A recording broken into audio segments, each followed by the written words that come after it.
You guys, it's been a while. Welcome back or welcome to the channel if this is your first time. I want to apologize. I've been sick for the past like 5 or 6 days, so I've been putting out a few YouTube shorts, so if you haven't watched those yet, highly recommend you do. But in today's video, I know I'm going to ruffle quite a few feathers here. So sharpen those pitchforks, light those torches, and get ready to yell at me. Outrage as trans middle school athlete wins girls shot put event by more than 3 feet. And I know what you're thinking to yourself, 3 feet on realness, that doesn't seem like very much, but in the shot put world, it's kind of a huge distance. Also, I want you to keep in mind that this individual was operating nerfed, but we'll go more into that in just a minute. Let's get through the story first. A transgender middle school student in West Virginia won her shot put competition by more than 3 feet last week. Becky Pepper Jackson, 13, took first place at the Harrison County Championship track meet last Thursday with a 32-foot throw. The second place competitor finished with a 29-foot effort. The 8th grader, who takes puberty blocker medication and estrogen hormone therapy, has identified as a girl since elementary school. Former collegiate swimmer turned activist Riley Gaines, who has been an outspoken critic of trans athletes participating in girls' sporting events, was among those to lead the outrage over Pepper Jackson's most recent win. 5 middle school female athletes in West Virginia refused to throw shot put against male Becky Pepper Jackson. This comes just 2 days after the 4th Circuit Court of Appeals blocked the WV law that says you must compete in the category that matches your sex. Gaines tweeted, "You guys already know my position if you've been watching me for a while on how I feel about using puberty blockers or cross-sex hormones on children, and we have been seeing places like in England where they have been banning the use of these substances on children. So that is a huge win from them because there are reasons for that. Those reasons I have talked about in a past video, and I'll leave that linked in the description down below. But one thing I didn't discuss in too much detail in that past video is the fact that even if you use hormone blockers on these children, certain physiological and biological characteristics are going to present themselves whether you block their hormones or not. Male and female traits in adolescence begin to show themselves at a very early age. So aside from the facts or the morality issue here, there are still biological differences between men and women long before puberty even strikes. Footage was posted online from the meet showing these 5 girls refusing to throw out of protest. Those 5 girls' results were marked down as no distance. And before we continue on, I want to say right here,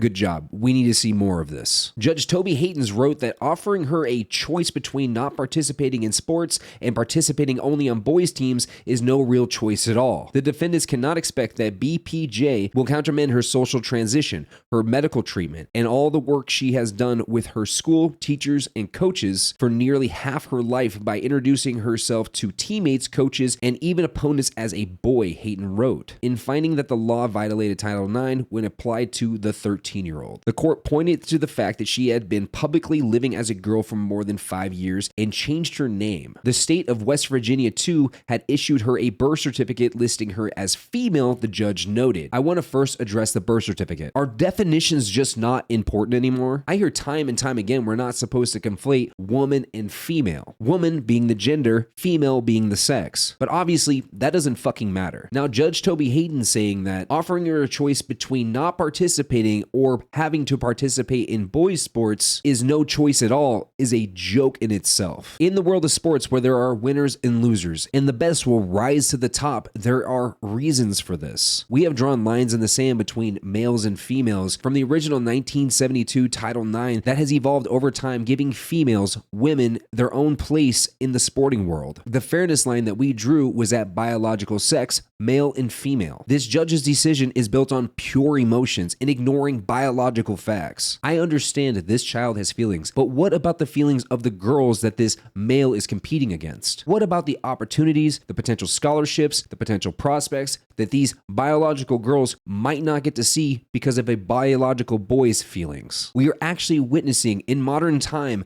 biological women being pushed to second-class citizens, and all for the sake for biological males who want to identify as women who got this mental condition from somewhere, but that's another video, so they can take over women's spaces. I, for one, will not be quiet about this because I care about women. Anyways, you guys, like, dislike, comment, subscribe, and I'll see you in the next one. Peace.